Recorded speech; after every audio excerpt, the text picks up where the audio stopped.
realize what a powerful force is gathered here tonight between these four walls, show me a greater power on the whole continent of Africa. Show me a greater power anywhere.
And then, in 1986, we sent out a document to all divisions of the Afrikanerbond stating that it was inevitable that there was going to be a black state president.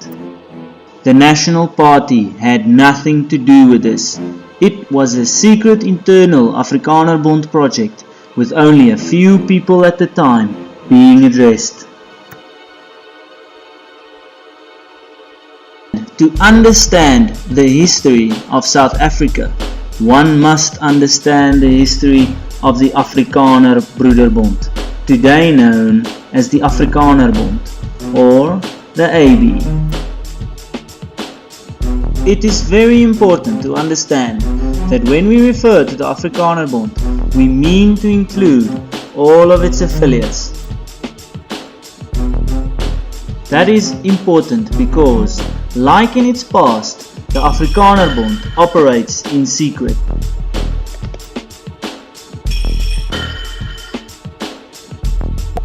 The Afrikanerbond might now have a website and proclaims to be open, but its true dealings, intentions and affiliations remain undisclosed. We say undisclosed because its intentions, affiliations and dealings are no longer secret despite their best efforts. It is convenient for the Afrikanerbond, like other secret organizations, to be able to distance itself from any of its affiliates or organizations that become unpopular. For example, the National Party now has way too many responsibilities through the decisions it made in the past.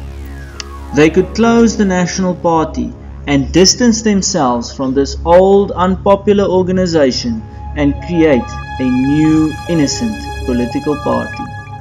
This way, the true management remains in power and bears no responsibility for the old discarded organization. It is critical for us not to be fooled by this tactic.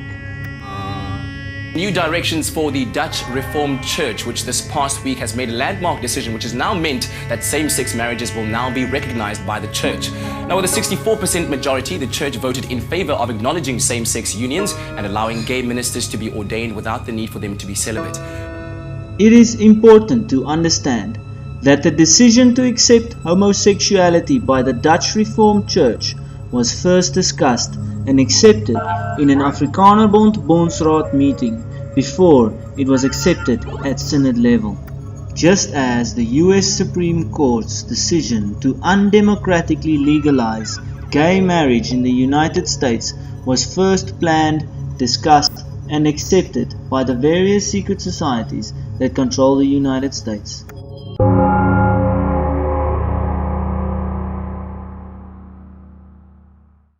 The Afrikanerbond was founded in 1918 with the name Jong Suid-Afrika.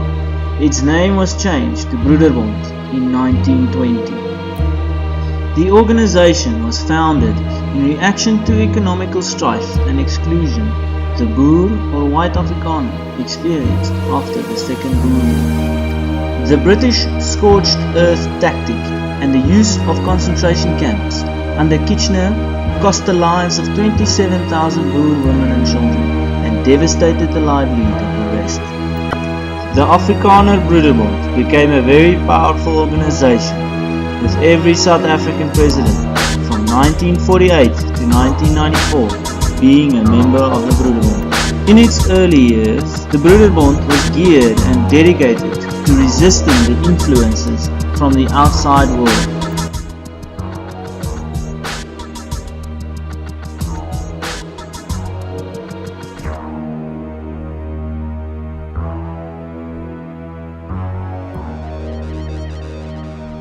The Republic is the only sure and stable friend that the Western nations have in Africa. We are here to stay, and we are here to aid all others in whatever they may need and can get from us. We have, for a very long time, developed in South Africa a nation of our own, friendly, prosperous, progressive. We hope that the rest of Africa will become like us. The record of stable government will continue in South Africa. Surely it must be a record. 6 prime ministers and only 5 changes of government in 50 years. However, in the future, we will seek the same form of stability in government, in the Republic, which should ensure stability too in the economic life of the country. Not for us, the sudden constitutional upheavals which create dictatorships in certain parts of Africa, chaos in the Congo, and forms of multiracial government elsewhere which only create the desire for domination by one over the other, without any economic certainty development. We seek gradual development of each of our groups in a certain direction. Under the conservative rule of Hendrik Verwoerd, who was also a Broederbonder, South Africa flourished. You paid 1 rand for $2 or 1 rand for 2 British pounds. Crime was almost non-existent. As a result of hostile reaction engendered against our organization, the Afrikanerbond, particularly by the Freemasons within the ranks of the National Party, we cooperated with Dr. Verwoerd in allowing the establishment of a judicial investigation into activities of secret organizations. In the book The Super Afrikaners, published in 1978, it shows Broederbond documents regularly mention the struggle against international secret organizations like the Freemasons and the Sons of England. Then, on 6 September 1966,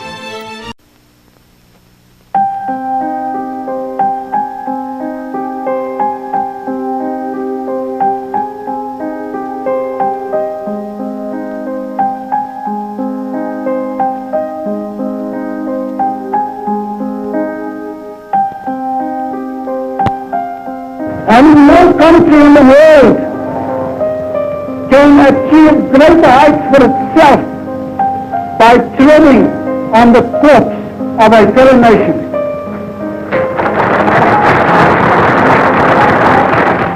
We shall become nobody's corpse. We shall fight for our existence, and we shall survive.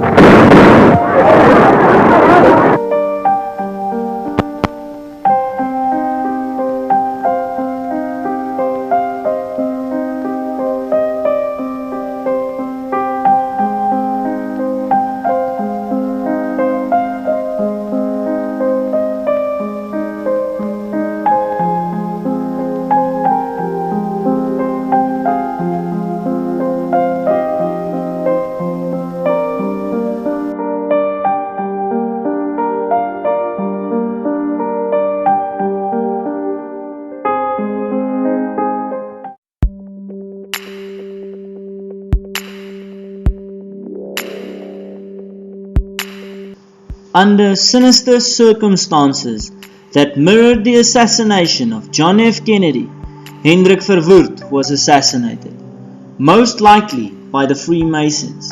That would explain the strange modern insignia of the Afrikaner Bond and its affiliates.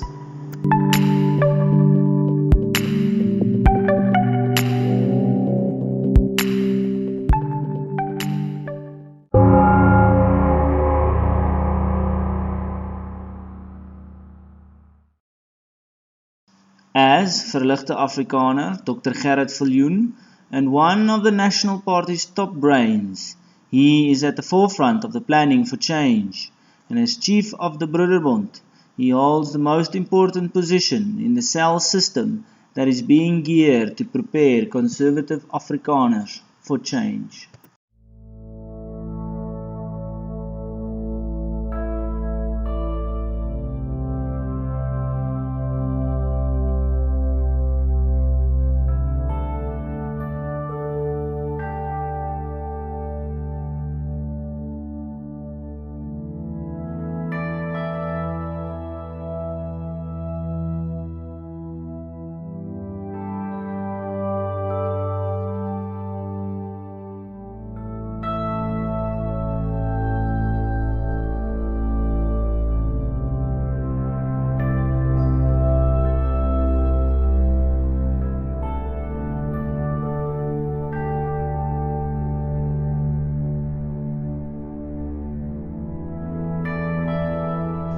Now the Afrikaner Broederbond moved further to the left of the middle of white politics.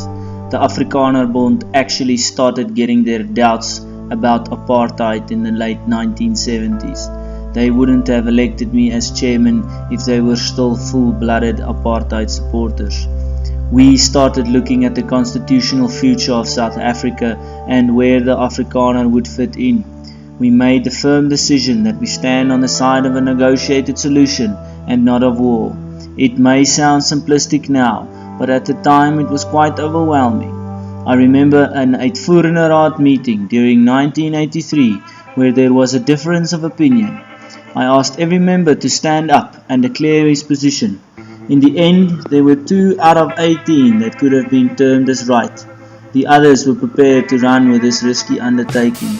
And then, in 1986, we sent out a document to all divisions of the Afrikaner Bond, stating that it was inevitable that there was going to be a black state president. Interview with Pieter de Lange, former chairman of the Afrikaner Bond, by Max de Pre, 2012.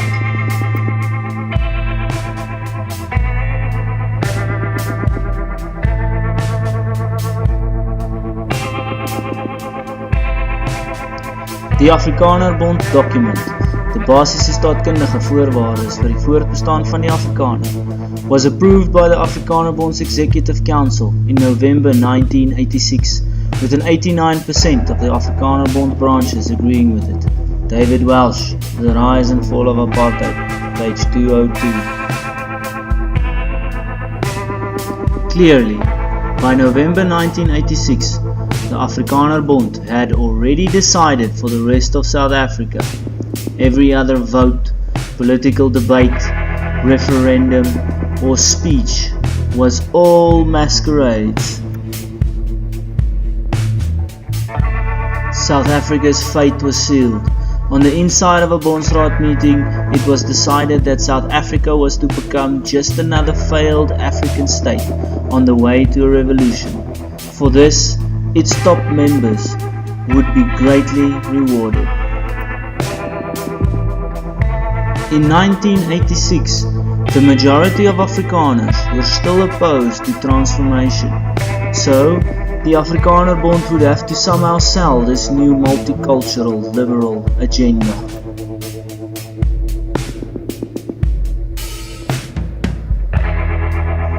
The Uitvoerende Raad members had the task to visit divisions and regions to put the document in the correct context. I probably did more than most myself. The Afrikaner Bond had about 18,000 members then. It it meant that the Afrikanerbond had to go through the country, cities and the platteland to convince people in some position of leadership in their communities that a negotiated solution was the way forward, that a full democracy with voting rights for all was the answer. Those people then went to talk to those in their spheres of influence, and so on. Everybody down the line knew other Afrikaners to talk to. It had a tremendous impact on the Afrikaner and broader South African community at the time. The National Party had nothing to do with this. It was a secret internal Afrikanerbond project with only a few people at the time being addressed. Interview with Pieter de Lange, former chairman of the Afrikanerbond, by Max de Pre, 2012.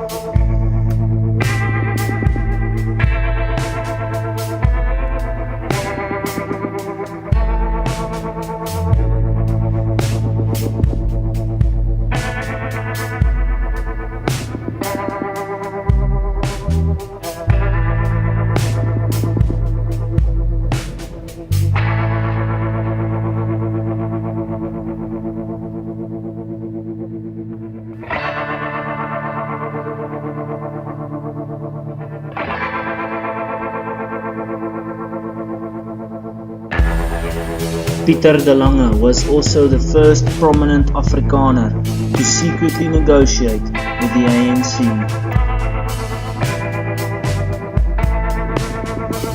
It wasn't a chance meeting. I knew the Ford Foundation and the ANC were planning it, and I was happy to meet. I told the Executive Council of the Afrikanerbond that there would be an ANC presence at the conference. The Afrikanerbond was paying for my trip. Interview with Pieter de Lange, former chairman of the Afrikanerbond, by Max de Pre, 2012. According to de Lange, the acceptance of this document caused an exodus of about a third of the Afrikanerbond members. This exodus completed the liberal transformation of the Afrikanerbond that started with the death of Dr. Verwoerd. These leaving members mostly aligned themselves with South Africa's right wing.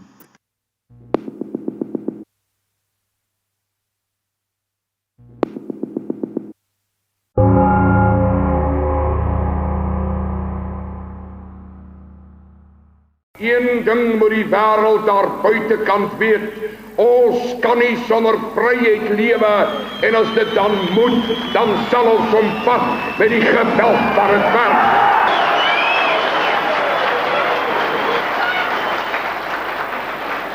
Ons is nie bereid om in 'n verkiesing in te gaan waar die ANC die boere se klokke tel. Most of these leaving Afrikanerbond members, who found the Afrikanerbond's document on transformation unacceptable, aligned themselves with the South Africa's right wing. But because of international liberalism and Europe's recent past, these organizations were very unpopular internationally. And with the aid of the Afrikanerbond's Naspers media giant, these organizations were made unpopular in South Africa.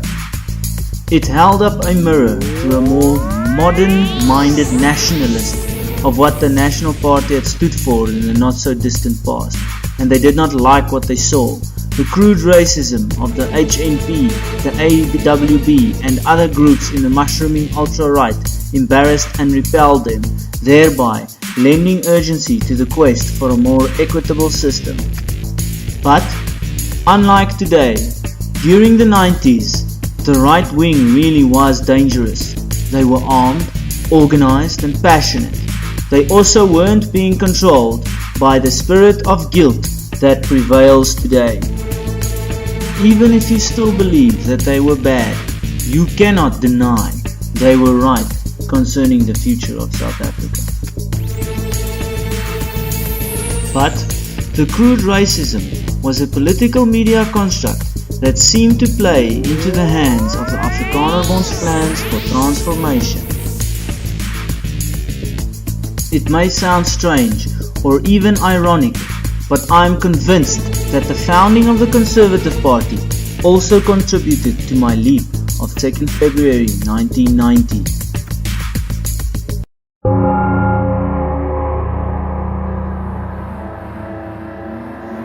In 1993, former Freedom Front leader General Constant Viljoen mobilized between 50,000 and 60,000 armed Afrikaners in preparation for war with the ANC's armed wing in Contemplate. We had computers in all centers with the details of all the men we knew we could rely on. Viljoen reveals just how close SA came to war. Independent Online. Retrieve 2009-04-29. A more moderate advocate of Afrikaner separatism was Constant Viljoen.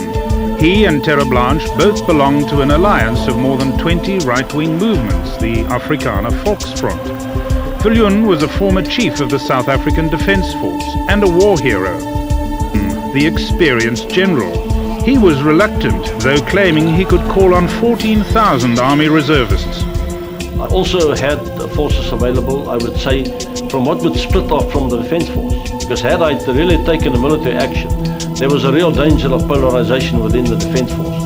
It would certainly have been a substantial number of people that would have splitted from the Defence Force and would have joined me in fighting for the liberation of the Afrikaner people.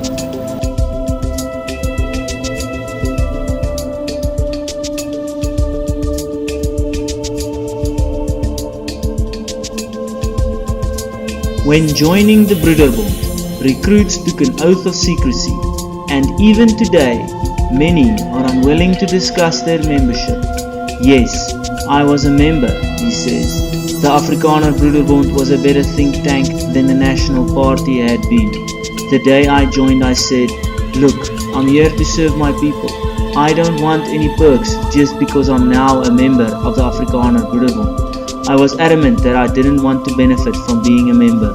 That story that the Broederbond manipulated situations to have its members appointed to key positions is true. As a Broederbonder, Constant was, as they say in the mafia, a made man. Members were carefully vetted before they were asked to join, and once they did, their careers and opportunities generally flourished and increased. These were the men who could make or break the careers and lives of others, men to be feared, endowed with the trust of his government ministers, most of whom were fellow Broederbonders. The general undertook several clandestine missions of a political and military nature. Random House Strike, Dennis Kruiwagen, Brothers in War and Peace, 1 August 2014.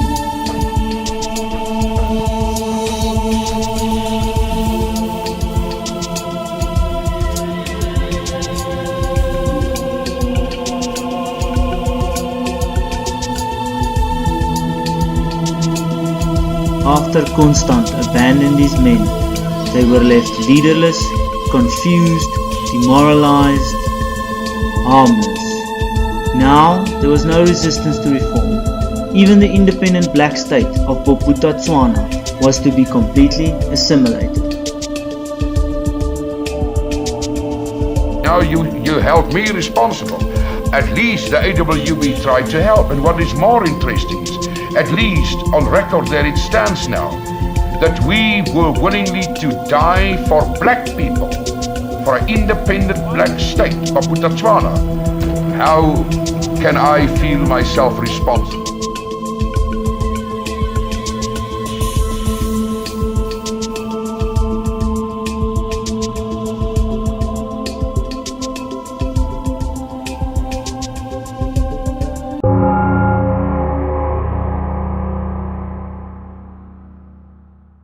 I was able to see Ruth Meyer for the first time dancing on the floor where we were having this party. He was quite happy, he was quite jovial, and I kept wondering whether I would have been as happy as he was if I was in his position, having finally given in the way that they had.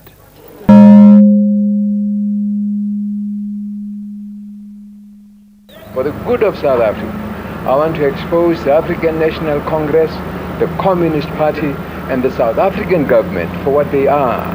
For much too long, ever since the beginning of the negotiations, we have had secret deals between the Nationalist Party government and the Communist Party, the African National Congress.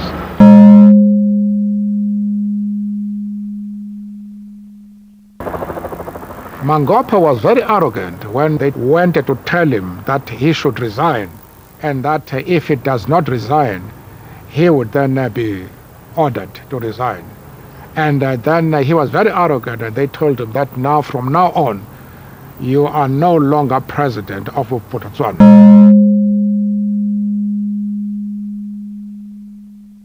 You know, Mr. Pigbota came accompanied by Mr. Maharaj, who apparently came to ensure that Mr. Botha carried out his instructions, Mr. Maharaj's instructions.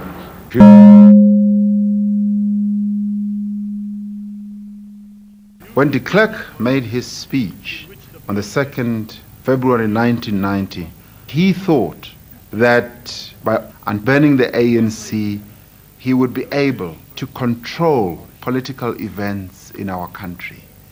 I don't believe that he knew that he was actually unleashing a force which he would find far, far, far beyond his own political imagination and control.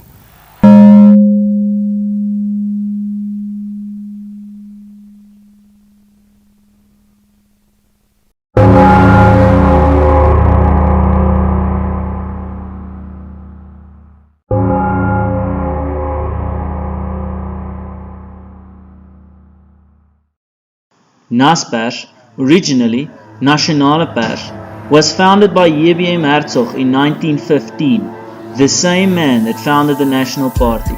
Naspers is the largest company in Africa and the 7th largest internet company in the world, with operations in 133 countries. When Koos Becker first got involved with MultiChoice in the mid-1980s, Naspers was a rather grey company run by executives who wore grey shoes and hung out with the National Party.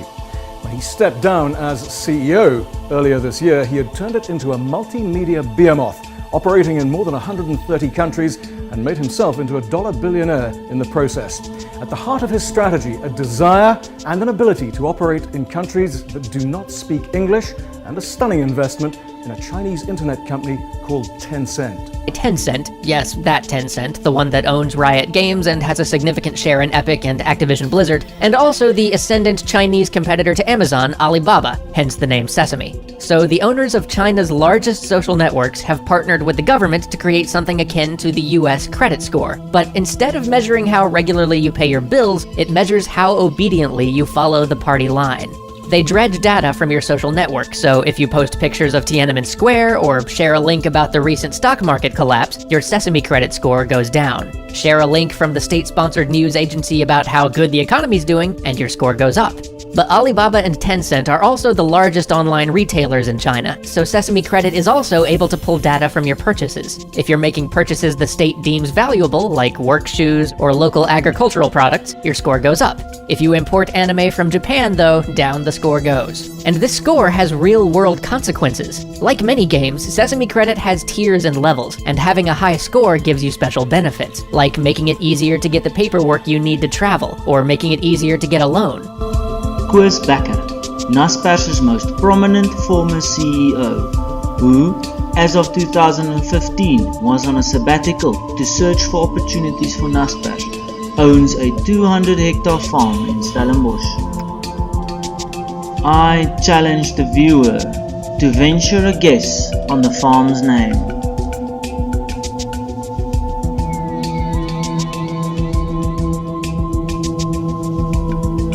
In the process, at the heart of his strategy, a desire and an ability to operate in countries that do not speak English.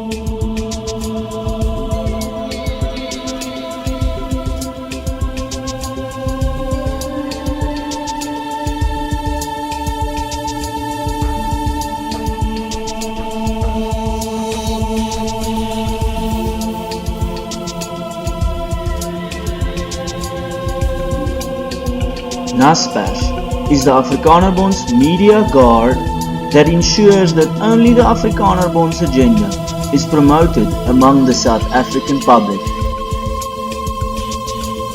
It is easy to tell which organizations are affiliated with the Afrikanerbond and the broader New World Order establishment by looking at who Naspers promotes or belittles. Naspers refuses to even publish a paid ad from Afrikaner organizations that are not affiliated with the Afrikanerbond or that promote Afrikaner independence. But for the Democratic Alliance, Naspers gladly publishes adverts that promote multiracial homosexuality among children. Because of the overwhelmingly negative comments received by Naspers' preferred columnists, Media24 had to close its comment section and now only allows the very positive comments. It is also through Naspers' media that the Afrikanerbond could mislead the Afrikaner enough to receive an overwhelming yes vote in the 1992 referendum.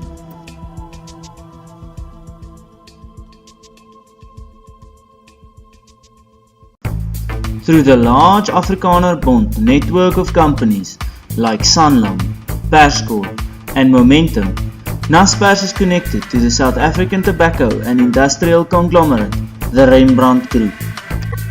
The Rembrandt Group, that is today split into Remgro and Richmond, was founded by well-known Broederbonder Anton Rupert. Anton Rupert had a very good relationship with Nelson Mandela. The Rupert family is one of the richest families in South Africa, with an estimated worth of $7.7 billion. Did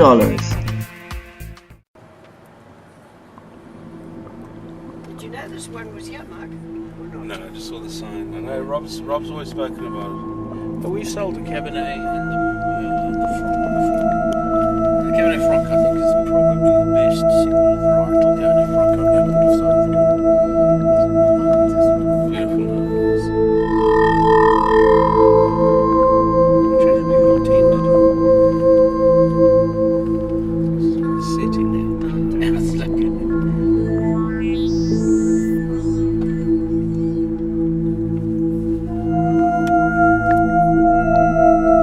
David Hunter, and I'm the wine buyer of Chelsea Weinball. And now we're tasting the Rupert and Rothschild. It's the Classique bottling, their Rouge 2010. This is from the Western Cape of South Africa. And I'm very excited about South African wines as of late. The wines have been super impressive, really over-delivering. 5 years ago, I wouldn't have looked twice at South African wines. They were okay, but very average. In the last 5 or 6 years, they've really done a 180, and the wines are super impressive and really over-deliver for the price, and this is a great example. This is a partnership between a great long-standing estate in South Africa and then the Rothschild family from Bordeaux. So what they're doing here is, it's almost... All right, hello wine-drinking people, we're back. Whew. A lot of drinking going on here at the Wine Watch. And next up, well, you know what I feel about South African wines. You know, a lot of junk out there, but recently we've had some very good stuff. And you know, anything with the Rothschild name on it is going to be outstanding. And this is Edmund de Rothschild. He's one of the largest shareholders in Lafitte Rothschild, but the Rothschild family, big banking family, big money, and you know, instead gesture. And hey, let's go down to the Cape, the Western Cape, and try to make some good wines down in South Africa. Well, you know, they do have a beautiful terroir in South Africa and a beautiful country. The people very nice, so, you know, all the right conditions to make fine wine. Why not? And these Rupert and Rothschild wines, a joint venture here with the Rothschild family, and some wonderful stuff. I would have to say some of the better priced things that I've had from South Africa all year. The Chardonnay, some lovely toasty oak.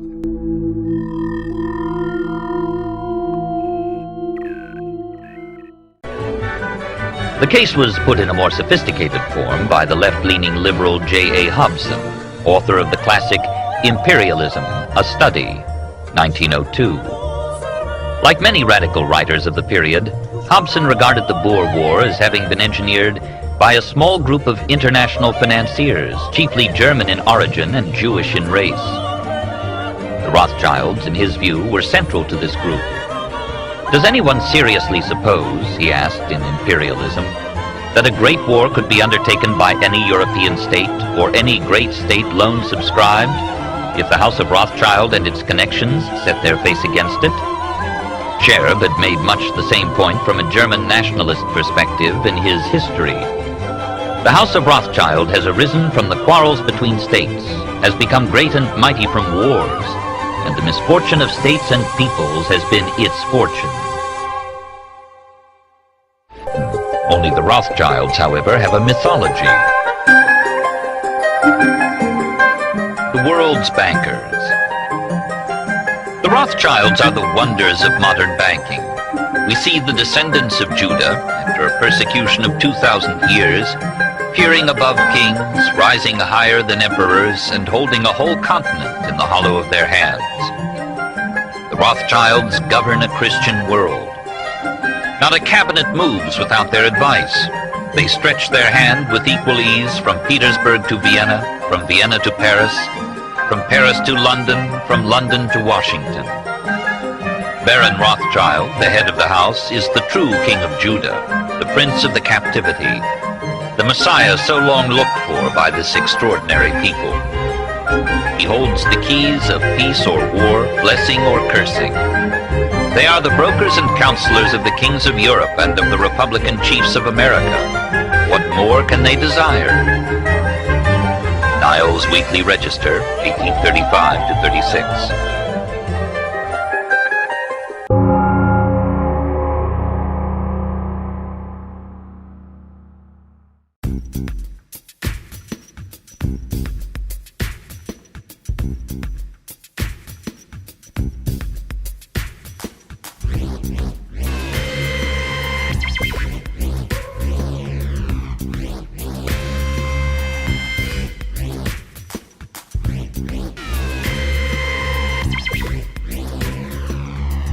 The transformation that started with the death of Dr. Verwoerd is complete.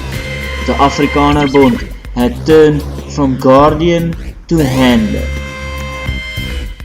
The Afrikaner Bond is today the New World Order's local management team.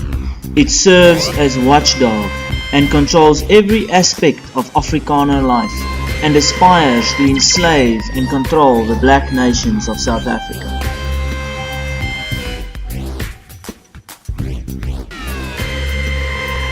It controls the Afrikaner through its influence in culture, finance, education, religion, media, labor, and politics. The Afrikaner Bond ensures that all Afrikaners conform to the international agenda of multiculturalism and multiracialism, political correctness, feminism, sexual promiscuity and homosexuality, financial dependency through debt, multi-religions and occultism, blind obedience, internationalism instead of nationalism, destruction of the family, slavery through socialism.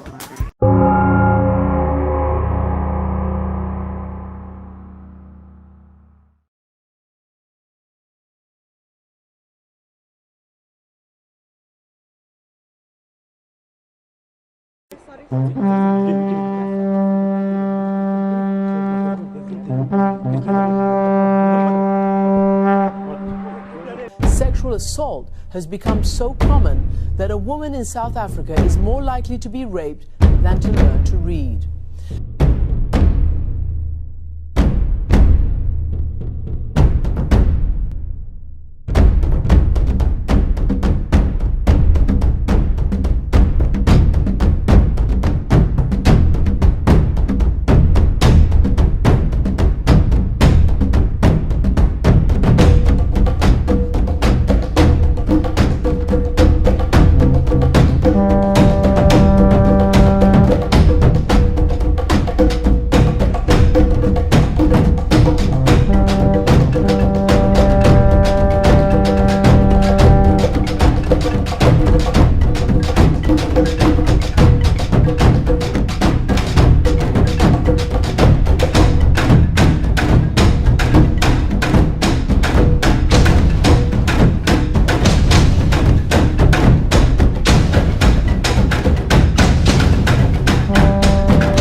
Please donate to the production of these upcoming documentaries